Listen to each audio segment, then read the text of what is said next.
வணக்க மக்களே! இந்த வீடியோல நம்ம என்ன பார்க்க போறோம்னா, பணத்துக்கு ஆசைப்பட்டு தன்னுடைய கணவனையே பரிதாபமாக இழந்துட்டா ஒரு பெண்.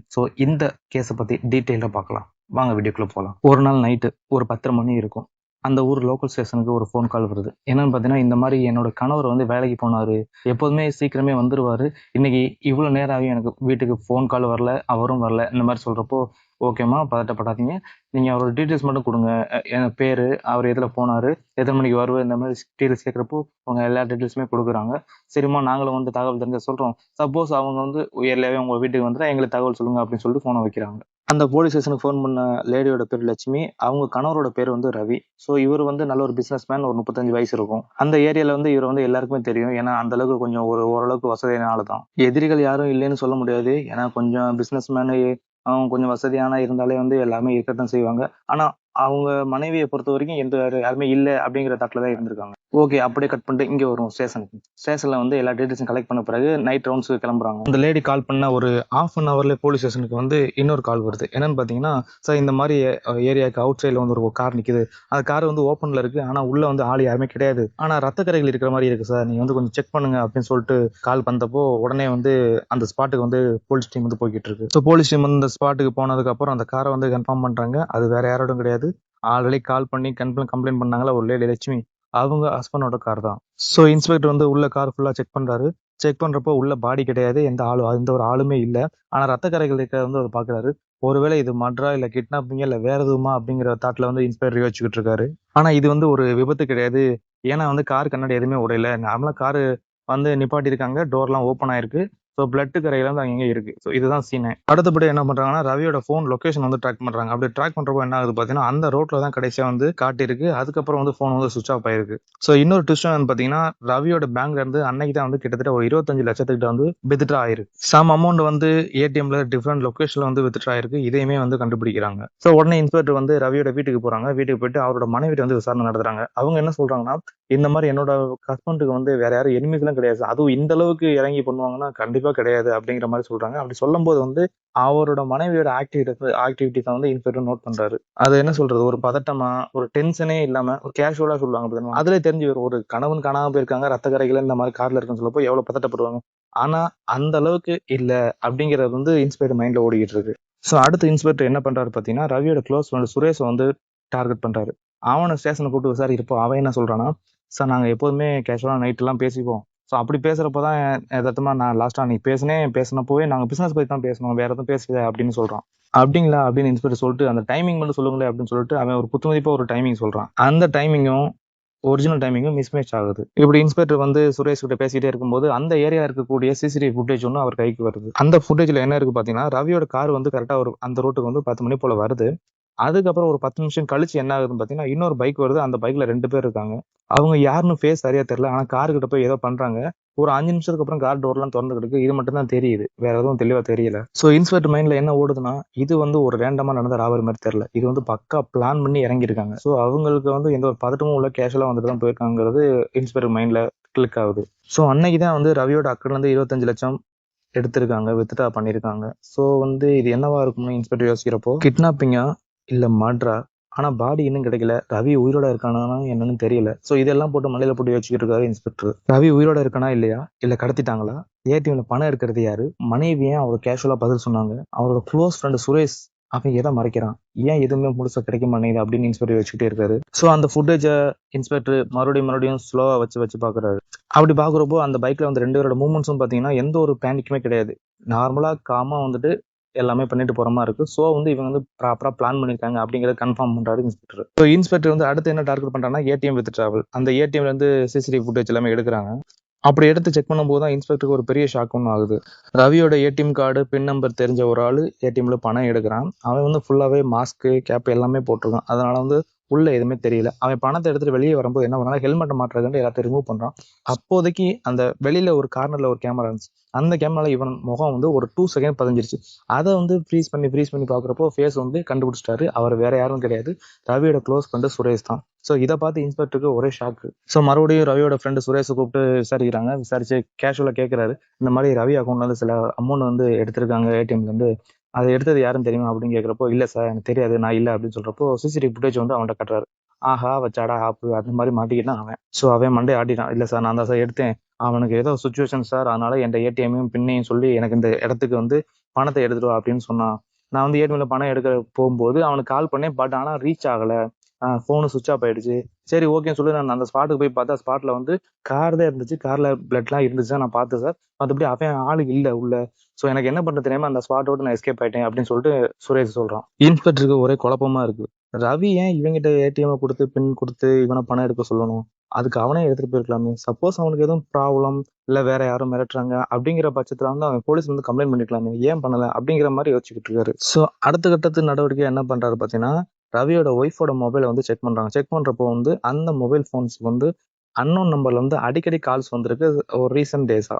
ஸோ அந்த நம்பரை செக் பண்றப்போ அது ஒரு ப்ரிப்பேர்டு சிம், ஃபேக் ஐடியில் எடுத்தது வந்து தெரிய வருது. ஆனா லொகேஷன் டவர் பார்த்தப்போ பாத்தீங்கன்னா அந்த வீடு சரௌண்டிங்ஸ்ல தான் காட்டுது. ஸோ டைரக்டாவே லட்சுமி கிட்ட வந்து இன்ஸ்பெக்டர் கேட்கறாரு, இந்த நம்பர் யாரோடது, அடிக்கடி கால் வந்திருக்கு அப்படின்னு கேட்கறப்போ அந்த லட்சுமி வந்து ஒரு மாதிரி தயக்கமாவே சொல்றாங்க, ஸோ இந்த நம்பர் வந்து என்னோட ரிலேட்டிவோட சார், அடிக்கடி ஃபோன் மணி கேட்டு தொல்லை பண்ணுவாங்க, அதனால சார் அடிக்கடி கால் பண்றாங்க அப்படின்னு கேட்டு சொல்லியிருப்பா. ஆனா இன்ஸ்பெக்டருக்கு வந்து அதுல உடன்பாடு இல்லை. லட்சுமி சொல்றதுல வந்து சரியா இதை ஏத்துக்க முடியல. சரி ஓகே சொல்லிட்டு மூவ் ஆகுறாரு. ஸோ அப்படி போகும்போது அவருக்கு இன்னொரு க்ளூ ஒன்று கிடைக்குது. ரவியோட கார்ல வந்து ஃபாரன்சிக் செக் பண்ணும்போது அந்த பிளட் சாம்பிள்ஸ் வந்து ரவியோடது தான் கன்ஃபார்ம் பண்றாங்க. ஆனா இன்னொரு விஷயம் என்னன்னா வந்து இது வந்து லேசா வந்து அடிப்பட்ட பிளட் சார், பிளட்ல வந்து அவ்வளவு குவான்டிட்டிஸ் கிடையாது. ஸோ இந்த ஏதோ ஏதோ மேலாப்புல லைட்டா தான் கீறல் இந்த மாதிரி ஆயிருக்கு, ரொம்ப டீப்பான கிடையாது, அதாவது பெரிய அட்டாக் ஒன்றும் இல்லை அப்படிங்கறது வந்து தெரிய வருது. ஸோ இதெல்லாம் பார்த்த இன்ஸ்பெக்டர் மைண்ட்ல என்ன ஓடுதுன்னா, இது வந்து ஃபுல் மர்டர் கிடையாது, இது ஏதோ பிளான் பண்ணியிருக்காங்க. ஒன்னு ரவியை வச்சு வேற யாரோ பிளான் பண்ணியிருக்காங்க, இல்ல ரவியே பிளான் பண்ணிருக்கோம் அப்படிங்கிற தாட் வந்து இன்ஸ்பெக்டர் மைண்ட்ல வருது. ரவி கேம் ஆடுறானா இல்ல ரவியை வச்சு வேற யாரும் கேம் ஆடுறாங்களா, இவ்வளவுதான், இது ரெண்டுல தான் ஏதோ ஒண்ணு அப்படிங்கறத இன்ஸ்பெக்டர் முடிவு பண்றாரு. ஏடிஎம்ல பணம் எடுக்கிறது அவரோட ஃப்ரெண்டு. ரவி வந்து கார்டை கொடுத்துருக்கான். மனைவி வந்து ஃபுல்லாவே உண்மையை எதுவும் சொல்லல. பிளட் வந்து கொஞ்சமா இருக்கு, ஆனா அதை வந்து டீப் ஆனது கிடையாது. ஸோ வந்து அவன் ரவி இன்னும் சாகிறதுக்கான வாய்ப்பு கிடையாது. ஸோ இது கிட்னாப்பிங் இல்ல, அப்போ ஒருவேளை செல்ஃபா பண்ணிருப்பாங்களோ அந்த மாதிரி யோசிச்சுட்டு இருக்காரு நம்ம இன்ஸ்பெக்டர். ஸோ நெக்ஸ்ட் ரவி உயிரோட இருக்கானா இல்லையா, அப்ப பைக்ல வந்தது யாரு, மனைவி ஏன் உண்மையை சொல்ல மாட்டேங்கிறாங்க, ஃபுல்லாவே வந்து அவர் யோசிச்சுட்டே இருக்காரு. ஒரு விஷயம் மட்டும் இன்ஸ்பெக்டர் கிளியரா தெரியுது, ரவி வந்து காணாம போனது பிளான் பண்ணி பண்ணதுதான். இது வந்து ரேண்டமா நடக்கல, அதாவது தற்செயலா நடக்கல, இது வந்து பிளான் பண்ணி பண்ணதான் முடிவு பண்றாரு. சோ இன்ஸ்பெக்டர் வந்து அடுத்த கட்ட நடவடிக்கை போறாரு. என்ன பண்றாருன்னா, அந்த பைக் ஒண்ணு வந்துச்சு பாத்தீங்களா, அந்த பைக் வந்து ட்ரேஸ் பண்றாங்க. அதாவது நிறைய இடத்துல இருக்கக்கூடிய சிசிடிவில வந்து இந்த காரோட இந்த பைக்கோட வந்து நம்பர் பிளேட் இருக்கா அப்படிங்கறத செக் பண்றப்போ இருக்கு. அந்த நம்பரை வச்சு கண்டுபிடிக்கிறப்போ அது வந்து ஒரு டெலிவரி பாயோட பேர்ல இருக்கு. ஸோ அவனை பிடிச்சி விசாரிக்கிறப்ப அவன் என்ன சொல்றான்னா, சார் இந்த மாதிரி காசு நிறைய தரஞ்சணும் சார், அதனால என் பைக் வந்து ரெண்ட் கொடுத்தேன் அப்படின்னு சொல்றான். அப்படி அப்ப யாருக்கு கொடுத்தா, அவன் எப்படி இருந்தா அப்படின்னு கேட்கறப்போ அவன் ஒரு 30 to 35 வயசு சார், கொஞ்சம் நல்லா டீசெண்டா இருந்தாப்புல, நல்லா பேசினாப்ல அப்படின்னு சொல்றான். ஸோ இப்படி இவன் சொல்றதை வச்சு இன்ஸ்பெக்டர் யோசிக்கும் போது ஒருவேளை ரவியா இருக்குமோ அப்படிங்கறத தாட்டு போய்கிட்டு இருக்கு. ஸோ இவர் மைண்ட்ல என்ன ஓடிச்சுன்னா, திடீர்னு உடனே வந்து ரவியோட வீட்டுக்கு போறாரு. வீட்டுக்கு போயிட்டு லட்சுமி வந்து ஓரமா நிக்க சொல்லிட்டு அவங்க வீட்டை வந்து ஃபுல்லாவே சர்ச் பண்றாரு. சர்ச் பண்றப்போ ஒரு போன் வந்து கிடைக்குது. அதாவது பெட்டுக்கு கீழேயோ ஏதோ ஒரு இடத்துல வந்து போன் வந்து எடுக்கிறாரு. அப்படி அந்த போனை எடுத்து ஆன் பண்ணி பாக்குறப்போ அந்த போன்ல வந்து நிறைய அன்னோன் நம்பர்ஸ் வந்திருக்கு. அந்த போன்ல சில மெசேஜையும் பாக்குறாரு. பிளான் வந்து ரெடி ஆயிடுச்சு, இன்னைக்கு வந்து ஃபினிஷ் பண்ணிடலாம், மணியை வந்து சேஃபா வச்சுக்கணும், இந்த மாதிரி வந்து சில மெசேஜ் வருது. இதை பார்த்த உடனே வந்து இன்ஸ்பெக்டருக்கு ரொம்ப கோவம் வருது. கோவம் ஆன உடனே லட்சுமியை பாக்குறாங்க. சொல்லு லட்சுமி, நீ என்ன மறைக்கிற, எங்களை சுத்த விட்டு வேடிக்கை பாக்குற, நாங்க எங்களை பார்த்தா உங்களுக்கு எப்படி தெரியுது அப்படின்னு ரொம்ப அதட்டி கேட்கிறாரு. அவர் அதட்டி பேசுறப்பவே லட்சுமி பாதி உடஞ்சிட்டாங்க. ஸோ இப்போதான் சில உண்மையில வந்து லட்சுமி சொல்ல போறாங்க. என்னன்னு பாத்தீங்கன்னா, சார் நானும் ரவியும் ஒரு நல்ல ரிலேஷன்ஷிப்ல இல்ல, ரொம்ப லோனு கடன் இந்த மாதிரி நிறைய தொல்லைகள் இருந்துச்சு. ஸோ அதுக்கு தான் சார் ரொம்ப பயந்துட்டோம், எங்களை விட்டுட்டு அவர் எதுவும் பண்ணிக்கிறவரோ போயிடுவாரோ அப்படின்னு சொல்லிட்டு அதை மாத்துறதுக்கு நாங்கள் என்ன பண்ணோம்னா, நானும் எங்களுக்கு தெரிஞ்சவங்கள வச்சு சில பிளான் பண்ணோம். அது எப்படின்னா, ரவியை வந்து கிட்னாப் பண்ற மாதிரி காசை எடுத்துட்டு எஸ்கேப் ஆகுற மாதிரி பிளான் பண்ணோம் சார். காசை எடுத்துட்டு போயிட்டு வேற ஒரு நியூ லைஃப் ஸ்டார்ட் பண்ணலாம், இந்த இடம் ஏரியா எதுவுமே வேணாம், அந்த மாதிரி ஒரு நாங்கள் பிளான் பண்ணோம். ஆனா அங்க நடந்தது வேற அப்படின்னு லட்சுமி சொல்றா. என்ன சொல்றீங்க, இது எல்லாமே நீங்க பிளான் பண்ணதா அப்படின்னு சொல்றப்போ, ஆமா சார் நாங்க பிளான் பண்ணோம், ஆனா பிளான்ல வந்து வேற ஒரு விஷயம் நடந்துருச்சு அப்படின்னு லட்சுமி சொல்றா. நான் என்ன பிளான் பண்ணோம், கார்ல இருந்து ரவியை கிட்னாப் பண்ணிட்டு அந்த பணத்தையும் எடுத்துட்டு போற மாதிரி பிளான் பண்ணோம். அதுக்கப்புறம் வந்து நம்ம எல்லாருமே ஷேர் பண்ணிக்கலாம் அந்த மாதிரி தான் பிளான் பண்ணோம். ஆனா அவங்க வந்த 2 பேருமே வந்து பணத்தையும் எடுத்துக்கிட்டு ரவியும் கிட்னாப் பண்ணிட்டாங்க சார், அவங்களை கான்டாக்ட் பண்ண முடியல, இதுதான் இந்த பிளான்ல நடந்த பெரிய ஒரு விஷயம் அப்படின்னு சொல்றப்போ இன்ஸ்பெக்டர் ரொம்ப கோவமா லட்சுமியை பாக்குறாரு. சோ நீங்களே பிளான் பண்ணிருக்கீங்க, அந்த பிளான் வந்து அவுட் ஆஃப் கண்ட்ரோல்ல போயிருச்சு, நீங்க நம்பின 2 பேரு உங்களை 2 பேரும் அல்வா கொடுத்துட்டு போயிட்டாங்க அதானே அப்படின்னு சொல்றப்போ லட்சுமி எதுவுமே பேச முடியாம நிக்கிறோம். சோ இவங்க கான்டாக்ட் பண்ண அந்த 2 பர்சன்ஸ் என்ன பண்றாங்கன்னா, ரவிட்ட இருந்து ரவியவே கிட்னாப் பண்ணிட்டாங்க, அந்த பணத்தையும் எடுத்துட்டு ஒரு மெசேஜ் பண்ணிருக்காங்க. என்ன மெசேஜ்னா, மணியை நாங்க வாங்கிட்டோம், நெக்ஸ்ட் இன்ஸ்ட்ரக்ஷன் வர வெயிட் பண்ணுங்க அப்படின்னு சொல்லி ஒரு மெசேஜ் பண்ணியிருக்காங்க. அதுக்கப்புறம் எந்த ஒரு ஃபோனும் வந்து ஆன்லைனில் எந்த ஒரு கான்டாக்டும் இல்லை. ஸோ நீங்கள் போட்ட சிம்பிள் பிளான் ஃபுல்லாகவே கொலாப்ஸ் ஆயிடுச்சா அப்படின்னு லட்சுமியை கேட்குறாரு. 25 லட்சம் பணமும் போயிடுச்சு. ரவி இப்போ உயிரோட இருக்கானா என்னன்னு தெரியல. அந்த 2 கிரிமினல்ஸ் எங்கே இருக்காங்கன்னு தெரியல. நீங்க போட்ட பிளான் எந்த அளவுக்கு கூட்டு வந்து விட்டுருச்சு பாத்தீங்களா? இதுல எங்களையும் வேற நீங்க ரொம்ப சிரமப்படுத்துறீங்க அப்படின்னு இன்ஸ்பெக்டர் வந்து லட்சுமி பயங்கரமா கேள்வி கேட்கிறாரு. ஸோ இன்ஸ்பெக்டருக்கு வந்து முடிவுக்கு வராரு. இது வந்து சிம்பிளான ஒரு மிஷிங் கேஸ் கிடையாது, ராபரியும் கிடையாது. ஒரு பிளான் பண்ணிருக்காங்க, அந்த பிளான் வந்து அவுட் ஆஃப் கண்ட்ரோல்ல போயிடுச்சு. ஸோ இப்போ வந்து ரவி உயிரோட இருக்கானா இல்லையான்னு கண்டுபிடிக்கணும் அப்படின்னு சொல்லி யோசிக்கிறாரு. ஸோ அந்த லாஸ்ட் மெசேஜ் வந்துச்சு பாத்தீங்களா, மணி வாங்கிட்டோம், நாங்க நெக்ஸ்ட் இன்ஸ்ட்ரக்ஷன் சொல்ற வரை வெயிட் பண்ணுங்க அப்படின்னு.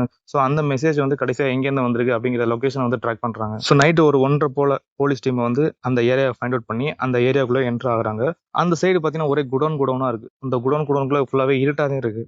ஸோ மெல்ல மெல்ல போலீஸ் டீம் எல்லாமே அந்த ஒவ்வொரு குடோனை வந்து செக் பண்ணிட்டு போறாங்க. அதுல ஒரு குடோன்ல பாத்தீங்கன்னா ஒரு சேரு, ஒரு ரோப்பு, சின்ன சின்ன ரத்த கரைகள் அதெல்லாமே இன்ஸ்பெக்டர் பாக்குறாரு. ஆனா ரவி வந்து அங்கே கிடையாது. ஸோ இன்ஸ்பெக்டர் ஒரே கன்ஃபியூஸ் ஆகுறாரு. ஒருவேளை நம்ம வர தெரிஞ்சு எல்லாம் எஸ்கேப் ஆயிட்டாங்களா அப்படின்னு திரும்பி பாக்குறப்போ ஒரு சவுண்ட் வருது இருட்டுக்குள்ள இருந்து. ஹெல்ப்னு ரொம்ப மைல்டா கேக்குது. உடனே இன்ஸ்பெக்டர் லைட் அடிச்சு பாக்குறப்போ அங்கே கிடக்கிறது பாத்தீங்கன்னா ரவி ரொம்ப டயர்டா வீக்கா பாடியில இன்ஜுரிஸோட கிடக்குறான். உடனே அவனை ரெஸ்கியூ பண்ணி ஹாஸ்பிட்டல் கொண்டு போறாங்க.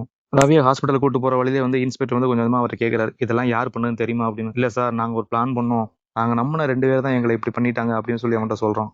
நாங்க நினைச்சது ஒண்ணு, ஆனா அவங்க எங்களை ஃபுல்லாவே துரோகம் பண்ணிட்டாங்க அப்படின்னு இவன் சொல்றான். நீங்க பண்ணது ஒரு சீப்பான வேலை, இதுல துரோகம் வேற சொல்லிக்கிறாங்க, வெக்கமா இல்லையா அப்படின்னு இன்ஸ்பெக்டர் ரவிட்ட கேட்கிறாரு. ஆக்சுவலா இவங்க என்ன பிளான் பண்ணிருக்காங்கன்னா, ஒரு பொய்யான கிட்னாப் விஷயத்தை செட் பண்ணிட்டு இவங்க ஃபுல்லாவே பணத்தை எடுத்துட்டு எஸ்கேப் ஆயிட்டு ஒரு நியூ லைஃப் ஸ்டார்ட் பண்ணலாம் முடிவு பண்ணிருக்காங்க. ஆனா அவங்க 2 பேரும் வந்து இவங்க 2 பேருக்குமே அல்வா கொடுத்துட்டாங்க. என்ன பண்ணிருக்காங்கன்னா, இவனை வந்து உண்மையாவே கிட்னாப் பண்ணிட்டு அந்த பணத்தை எடுத்துட்டு இவனை போட்டு தள்ளலாம் முடிவு பண்ணிட்டாங்க. சோ போலீஸ் மூவ்மெண்ட் தெரிஞ்சதுமே வந்து இவனை விட்டுட்டு அவங்க 2 எஸ்கேப் ஆயிட்டாங்க. ஒரு வழியா ரவி வந்து ஹாஸ்பிட்டல் அட்மிட் பண்ணிட்டு போலீஸ் டீம் வந்து மறுபடியும் அந்த ஸ்பாட்டுக்கு போறாங்க. எப்படியும் அந்த 2 பேரை பிடிச்சி அவன் அந்த சரௌண்டிங்ஸ் எல்லாம் இருப்பாங்க, வாங்க போலாம்னு சொல்லிட்டு போறாங்க. போற வழியில வந்து ஒரு வேன் வந்து இவங்களை கிராஸ் பண்ணுது. கிராஸ் பண்றப்போ இன்ஸ்பெக்டர் வந்து அவர் பாத்துறாரு. அந்த வண்டியில 2 பேர் இருக்காங்க, இவங்க செக் பண்ணணும் அப்படின்னு சொல்லி வண்டியை திருப்புன்னு சொல்லி மறுபடியும் அந்த வேனை நோக்கி போயிருக்காங்க. வேன்ல உள்ளவங்க வந்து இவங்க இன்ஸ்பெக்டர் வரதை பாத்துட்டாங்க. உடனே வந்து வண்டி வந்து ஸ்பீடு பண்ணி வேகமா போய்கிட்டு இருக்காங்க. இவர் இன்ஸ்பெக்டர் என்ன பண்றாரு, உடனே லாஸ்ட் அந்த சைடு இருக்க செக் போஸ்ட் உடனே கால் பண்ணி உடனே பிளாக் பண்ணுங்க, ஒரு வண்டி வருது, அந்த வண்டியை ஃபுல்லா ஸ்டாப் பண்ணுங்க, நான் வந்துறேன் அப்படின்னு சொன்ன உடனே அங்க உடனே கேட் போட்டாங்க. கேட் போட அந்த வண்டி வந்து லாக் ஆயிடுச்சு. சோ இன்ஸ்பெக்டர் போன கோபத்துக்கு அவங்க 2 பேரையும் மண்டல தட்டி உட்கார வச்சுட்டாரு. உட்கார வச்சுட்டு அவங்க கூட இன்னொருத்தனும் இருக்கான், அவனையும் பிடிச்சி அரெஸ்ட் பண்ணிட்டாங்க. எல்லாமே 3 பேருமே வந்து பிளான் பண்ணிருக்காங்க அப்படின்னு. ஒரு வழியா ரவி வந்து ஹாஸ்பிட்டல் இருந்து வெளியில டிஸ்சார்ஜ் ஆகி வெளியில வரான். அவனை பார்த்து இன்ஸ்பெக்டர் என்ன சொல்றாருன்னா, சில சமயம் நம்ம பிளான் பண்ற ஒரு ஸ்மால் ஷார்ட்கட் நம்ம வாழ்க்கையை வந்து ஃபுல்லாவே டெஸ்ட்ராய் பண்ணிடும். அப்படிதான் நீ மாட்டிக்க தெரிஞ்ச, கிட்டத்தட்ட உன் உயிரே இந்த விஷயத்துல போயிருக்கும் அப்படின்னு. சோ இந்த கேஸ் வந்து ஒரு சிம்பிள் கிரைம்ல இது ஒரு லெசன். அதாவது கடன் தொல்லைகள், வேற ஆள்கிட்ட இருந்து வாங்கின காசுல இருந்து ஏமாத்தி நம்ம தப்பிச்சு ஓடிடலாம் அப்படிங்கிற ஒரு பிளான் பண்ணி தாங்கிட்ட இருக்கக்கூடிய 25 லட்சத்தை கிட்னாப் பண்ற மாதிரி ஒரு பிளான் செட் பண்ணி அதுவே அவங்களுக்கு ரிப்பீட் ஆகி ஸோ இந்த மாதிரி வந்து முடிஞ்சிருக்கு. இவங்க ஸ்டார்ட் பண்ண அந்த 25 லட்சம் ரூபாய்க்கான ஒரு கேம் ஒரு உயிரே கிட்டத்தட்ட எடுத்துட்டு போயிருக்கும். மீண்டும் நெக்ஸ்ட் ஒரு வீடியோல வந்து நான் உங்களை பாக்குறேன். ஸோ எதுவும் ஃபீட்பேக் அல்ல கமெண்ட்ஸ் இல்ல உங்களுக்கு தெரிஞ்ச ஸ்டோரிஸ், கிரைம் ஸ்டோரிஸ், உங்களுக்கு நடந்த ரியல் இன்சிடென்ட்ஸ் எதுவாக இருந்தாலும் கமெண்ட்ல சொல்லிட்டு போங்க. அடுத்தடுத்த வீடியோல நான் கண்டிப்பா போடுறேன். ஸோ தேங்க்ஸ் ஃபார் வாட்சிங்.